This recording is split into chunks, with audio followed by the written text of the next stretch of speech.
বড়বাবু কৃপানকে থানায় নিয়ে এসে জিজ্ঞাসাবাদ করলে তখনই কৃপান ভয় পেয়ে গিনির নামটা বলে দিলে গিনিকে অ্যারেস্ট করলো এবার পুলিশ। হ্যাঁ বন্ধুরা, এমনটা হতে চলেছে আজকের পর্বে। বিস্তারিত জানতে ভিডিওটিতে লাইক দিয়ে চ্যানেলটিকে সাবস্ক্রাইব করে পুরো ভিডিওটি তোমরা দেখতে থাকো। গল্পের শুরুতে আমরা দেখতে পারবো টিপ বলতে লাগলো, সঞ্জয় আমার স্বামী, আর সেটা তো প্রমাণ হয়েই গেল। সঞ্জয় তো মুখের উপরে তোমাকে বলে দিয়েছে যে ও আমাকে ভালোবাসে, তারপর তারপর কেন তুমি এইভাবে কথা বলছো? তখনই এই কথা শুনে গীতার মনে পড়ে যায় সঞ্জয় কিভাবে তাকে ধমক দিয়ে বলেছিল সে তাকে ভালোবাসে না, সে একমাত্র টিপকে ভালোবাসে। তখন গীতা খুব কষ্ট পেতে থাকে। গিনি তখন হঠাৎ করে বলতে লাগলো, ও টিপ, ওর স্বভাবটা এরকম, অন্যের স্বামীকে নিয়ে টানাটানি করা। তখন টিপ বলতে লাগলো, আমি জানি তো, ওর স্বভাবটাই খুব খারাপ। তখন প্রচণ্ড রেগে যায় অগ্নিজিৎ বাবু। অগ্নিজিৎ বাবু রেগে গিয়ে বলতে লাগলো, খবরদার খবরদার, আমার মেয়েকে তুমি এভাবে কথা বলতে পারিস না গিনি।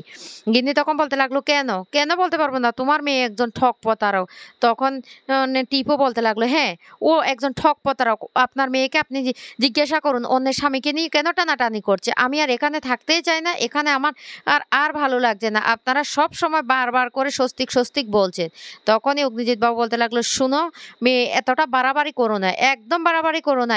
গীতা যদি বলে না এক্ষুনি তোমাকে এই বাড়ি থেকে বের করে দিতে আমার 2 মিনিট সময়ও লাগবে না। তখন একথা বলার সাথে সাথে গীতা তখন বলতে লাগলো, বাবা বাবা শান্ত হও, তুমি তুমি এভাবে উত্তেজিত হয়ে না। টিপ তখন বলতে লাগলো, হ্যাঁ, অন্যের স্বামীকে নিয়ে আপনার মেয়ে বড্ড বাতাবাতি করেছে, প্রমাণ তো হয়েই গেল স্বস্তিক আমাকে ভালোবাসে, এমনকি স্বস্তিক আমার স্বামী। আপনারা কি ভুলে গেছেন পৃথিবীতে একই রকম দেখতে দুটো মানুষ হয়? তাতে তখন গিনির বাবা বলতে লাগলো, হ্যাঁ দুটো মানুষ হয়, কিন্তু হ্যান্ডরাইট এক্সপার্ট তো বলেছে ওদের দুজনের হাতের লেখা একই। তখন বলতে লাগলো, আপনার মেয়ে জুত চুরি করেনি, তাতে তার কি গ্যারেন্টি আছে? আমার তো মনে হয় আপনার মেয়ে জুত চুরি করেছে। তখনই গীতার বাবা বলতে লাগলো, আমার মেয়ে কোনো দিন মিথ্যার আশ্রয় নেয় না, যদি নিয়েছে সেটা হলো তুমি, তুমি মিথ্যার আশ্রয় নিয়েছো। ও স্বস্তিক, আমার মেয়ে যখন একবার বলেছে ও স্বস্তিক, ও স্বস্তিকে। গিনি তখন বলতে লাগলো, এই টিপ, তুমি এখানে দাঁড়িয়ে দাঁড়িয়ে ওদের কথা শুনছো কেন? চলে যাও না, এখান থেকে চলে যাও। তুমি তো তোমার মেয়ে স্বামীটাকে নিয়ে খুব আনন্দ হই হুল্লোড় নিয়ে থাকতে চাও, তাহলে তুমি এখানে এসে পড়ে আছো কেন? টিপ তখন বলতে লাগলো, হ্যাঁ আমি চলে যাব, চলে যাব, আমি এখানে থাকবো না। আর কতবার বললে ওরা বুঝবে, প্রমাণ তো হয়ে গেছে। গীতা তখন বলতে লাগলো, শুনো, এখানে তুমি এসেছো একটা সত্য নিয়ে, সত্যটা পূরণ হয়ে গেলে তারপর তুমি এখান থেকে চলে যেও, তোমাকে কেউ নিষেধ করবে না। তখনই টিপ বলতে লাগলো, আর কত সত্য, আর কত সত্য? কি বলেছে সঞ্জয়? ও তুমি শুনতে পাওনি? সঞ্জয় আমাকে ভালোবাসে, তারপরও তোমাদেরকে প্রমাণ দিতে হবে না, আমি এখানে থাকবো না। আর আপনাকেও বলি, আপনার মেয়ে একজন জুচ্চোর ঠক প্রতারক, আপনার মেয়ে মিথ্যে কথা বলছে। তখন এই কথা বলতে গীতা প্রচণ্ড রেগে গিয়ে উত্তেজিত হয়ে পড়লে গীতা অসুস্থ হয়ে পড়ে। আর তখন গিনি বলতে লাগলো, এ টিপ, এখান থেকে চলো তো, রোজ রোজ নাটক আর ভালো লাগে না, এই নাটকগুলো নিয়ে আমার একদম দেখতে ইচ্ছে করছে না। এ কথা বলে ওরা দুজন সেখান থেকে চলে যায়। এদিকে গীতার অবস্থা খুব খারাপ হয়ে যায়। তখন ডাক্তারকে কল করে বাড়িতে আসার জন্য, এদিকে বাড়ির সবাই গীতাকে নিয়ে খুব ব্যস্ত হয়ে পড়ে গীতার এমন অবস্থা দেখে। তারপরে ডাক্তার বাড়িতে চলে আসে। এদিকে অগ্নিজিৎ বাবু বলতে লাগলো, ওই মেয়েটাকে আমি কিছুতে ছাড়বো না, ছাড়বো না ওই মেয়েটাকে। ওই মেয়েটার জন্য আজকে আমার বৌমার এমন অবস্থা হয়েছে। যদি আমার বৌমার কোনো কিছু হয় তাহলে আমি ওই মেয়েটাকে কিছুতে ছেড়ে কথা বলবো না, আমি কিন্তু বলে দিচ্ছি। গীতা তখন বলতে লাগলো, চিন্তা করো না, চিন্তা করো না। এরপরে গীতার বাবা বলতে লাগলো, মারে তোর যদি কিছু হয়ে যায় তখন কি হবে? গীতা তখন বলতে লাগলো, বাবা কিচ্ছু হবে না, এই বলে আমি খুনসুটি করতে থাকে। তখন নিযুত বাবু বলতে লাগলো, তোমরা দুজন এইভাবে খুনসুটি করছো, আমি আমি তাহলে কোথায় যাব? আমি কি বাদ পড়ে গেলাম? গীতা তখন বলতে লাগলো, না বাবা, আপনি কেন বাদ পড়বেন? এই বলে গীতা তার শ্বশুরমশাইকে জড়িয়ে ধরে।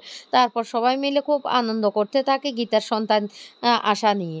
অগ্নিজিৎ বাবু তখন বলতে লাগলো, তুই কোনো চিন্তা করিস না, সমস্ত সমস্যার সমাধান আমি করব, তুই একবার আমাকে বল।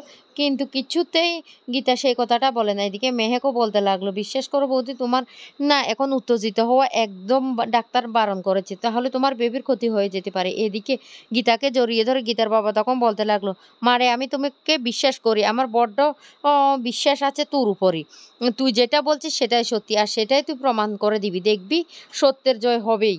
এ কথা বলে সান্ত্বনা দিতে থাকে। অগ্নিজিৎ বাবু তখন বলতে লাগলো, শুনুন, আপনাদের বাপ মেয়ের কথা যদি হয়ে থাকে এবার আমাকে একটু সুযোগ দিন, আপনারা এইভাবে আমাকে তো সুযোগই দিচ্ছেন না। তখন গীতা হাসতে থাকে তার শ্বশুরমশাইয়ের এই কথাগুলি শুনে। অন্যদিকে দেখা যায় গীতা তার শ্বশুরমশাই এমনকি তার বাবাকে জড়িয়ে ধরে খুব হাসতে থাকে। তখনই শিরিন, ঈশা সবাই খুব খুশি হয়ে যায় গীতার এই আচরণ দেখে। অগ্নিজিৎ বাবু তখন বলতে লাগলো, সঙ্গীতা, তোকে আমি একটা কথা বলি, এইভাবে তুই উত্তেজিত হোস না। অন্যদিকে বড়বাবু সেই কৃপানকে নিয়ে আসে পুলিশ স্টেশনে, আর সেখানে এনে জেরা করতে শুরু করে। কৃপান তখন প্রচণ্ড রেগে যায়, রেগে গিয়ে বলতে লাগলো, আপনাকে কে এত সাহস দিয়েছে, আমাকে এখানে নিয়ে আসার জন্য কে বলেছে? তখনই এই কথা শুনে বড়বাবু বলতে লাগলো, আমার কাছে যথেষ্ট প্রমাণ আছে। তখনও কৃপান বলতে লাগলো, কোনো প্রমাণ নেই, কোনো প্রমাণ নেই, আপনি আমার কিচ্ছু করতে পারবেন না। আদালত তো চায় প্রমাণ, আর আপনার কাছে তো কোনো প্রমাণ নেই যে আমি লোক পাঠিয়েছি গীতাকে এই অবস্থা করার জন্য। তখনই বড়বাবু মোবাইলে সে ভয়েস রেকর্ডগুলি শুনিয়ে দেয় আর বলতে লাগলো, এই কথাগুলি কে বলেছে? কৃপান তখন প্রচণ্ড ভয় পেয়ে যায় আর বলতে লাগলো, দেখো, এই কাগজে সমস্ত কল রেকর্ড আছে, আর কল রেকর্ডগুলি চেক করলে তুমি বুঝতে পারবে এ যে তুমি কখন কার সাথে কতক্ষণ কথা বলেছো সবটা। তখন কৃপান প্রচণ্ড ভয় পেয়ে যাওয়ার বলতে লাগলো, অসম্ভব, অসম্ভব, এটা আমি মানি না, এটা হতে পারে না। বড়বাবু তখন বলতে লাগলো, আদালত তো প্রমাণ নিয়ে কথা বলবে, তাই আমি বলছি এটা আমি আদালতে পেশ করব, তারপর দেখো তোমার কি অবস্থা করি। এদিকে গীতা বাড়িতে শুয়ে আছে, ডাক্তার আবার চেক আপ করতে শুরু করে, আর গীতার অবস্থা দেখে বলতে লাগলো, শুনুন, আপনাকে আমি বলেছি কয়েকদিনের মধ্যে ডেলিভারি হয়ে যেতে পারে, তাই আপনি একদম টেনশন নেবেন না, তাহলে বাচ্চা এবং মা দুজনেরই ক্ষতি হবে। আপনাদেরকে তো আমি বলে দিয়েছি যে ওনার উপর কোনো প্রেশার ক্রিয়েট করবেন না, ওনার না হলে অনেক বড় ক্ষতি হয়ে যাবে। এই কথা বলার সাথে সাথে শিলিনা রিসা বলতে লাগলো, কি করব, বৌদিভাই তো কারো কথা শুনে না, কারো কথা শুনে না। ডাক্তার তখন বলতে লাগলো, না, ওনাকে এই মুহূর্তে কোনো চাপ দেওয়া যাবে না, তাহলে কিন্তু অনেক বড় ক্ষতি হয়ে যাবে। আমি কিন্তু আবারও বলছি, আপনারা পেশেন্টের উপর ভালোভাবে খেয়াল রাখবেন, না হলে বাচ্চা এবং মা দুজনেরই ক্ষতি হতে পারে। এই কথাটা কিন্তু আমি আপনাদেরকে বলে যাচ্ছি। ঈশা তখন বলতে লাগলো, ঠিক আছে, ঠিক আছে ডাক্তারবাবু, কোনো প্রেশার ক্রিয়েট করব না, এবার থেকে গীতা বৌদিকে আমরা চোখে চোখে রাখবো। তারপরে ডাক্তার বলতে লাগলো, ঠিক আছে, আমি যা ওষুধ দেওয়া দিয়েছি আমি এখন চলে যাচ্ছি। এরপরে মেহেক এসে খুব কান্নাকাটি শুরু করে। মেহেকের কান্না দেখে গীতা তখন বলতে লাগলো, মেহেক, মেহেক, কি হয়েছে, এভাবে কান্নাকাটি করছো কেন? মেহেক তখন বলতে লাগলো, কি করবো গীতা বৌদি, তোমার এই অবস্থা দেখে না আমি কিছুতে কষ্ট সহ্য করতে পারছি না। শিরিন তখন বলতে লাগলো, মেহেক তো খুব ভালোবাসে গীতাকে, সেই জন্য মেহেক তার আবেগটা ধরে রাখতে পারছে না। গীতা তখন বলতে লাগলো, মেহেক, আমি ঠিক আছি, বলছি তো আমি ঠিক আছি, কোনো কিচ্ছু হবে না, তুমি চিন্তা করো না আমাকে নিয়ে। এদিকে গীতার বারবার মনে পড়ে যায় তার স্বামীর সেই স্বস্তিকের কথাগুলি, যে আমি তোমাকে ভালোবাসি না, খবরদার তুমি আমাকে আর স্বস্তিক বলবে না, আমি আমি টিপকে ভালোবাসি, সেই কথাটা ভাবতে থাকে আর খুব কষ্ট পেতে থাকে গীতা।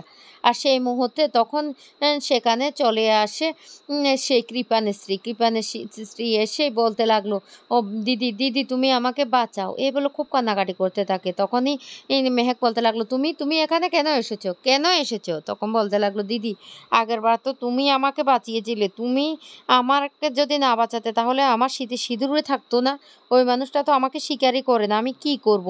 এখন বড়বাবু তোমাকে যে খুন করার পিছনে কৃপানের হাত আছে, কৃপানকে তুলে নিয়ে গেছে, প্লিজ তুমি শেষবারের মতো ওকে বাঁচাও। গীতা তখন বলতে লাগলো, শুনো, তোমার স্বামী কিছুতে শুধরাবে না, আমি বলছি তোমার স্বামী শুধরবে না। তখন ও বলতে লাগলো, আমার স্বামীকে আমি শুধরানোর চেষ্টা করব, প্লিজ তুমি এবারের মতো আমার স্বামীটাকে বাঁচিয়ে দাও। এদিকে কৃপানকে জেরা করলে কৃপান তখন গ্রিনের নামটা বলে যে গ্রিনেই বলেছিল ও গীতা সেই বস্তিতে যাচ্ছে ওকে মেরে ফেলার জন্য। তখনই বড়বাবু বাড়িতে এসে এবার গিনিকেই অ্যারেস্ট করে সবার সামনে দিয়ে নিয়ে যেতে লাগলে। তখন টিপ ভয় পেয়ে যায়, আর এদিকে অগ্নিজিৎ বাবু বলতে লাগলো, আমি জানতাম আমার সংসারে কার যে কুনজর পড়েছে সেটা আমি বুঝতে পেরেছি, তবে উপযুক্ত প্রমাণের অভাবে আমি কাউকে কিছু বলতে পারিনি। এবার বুঝতে পারছি সমস্ত কিছু পিছনে গিনিরই হাত আছে। গিনি তখন প্রচণ্ড ভয় পেয়ে থাকে আর বলতে লাগলো, আমাকে এবারের মতো ক্ষমা করে দাও। তো বন্ধুরা, এবার কি টিপও তাহলে ধরা পড়ে যাবে? সেটাই তোমরা দেখতে পারবে।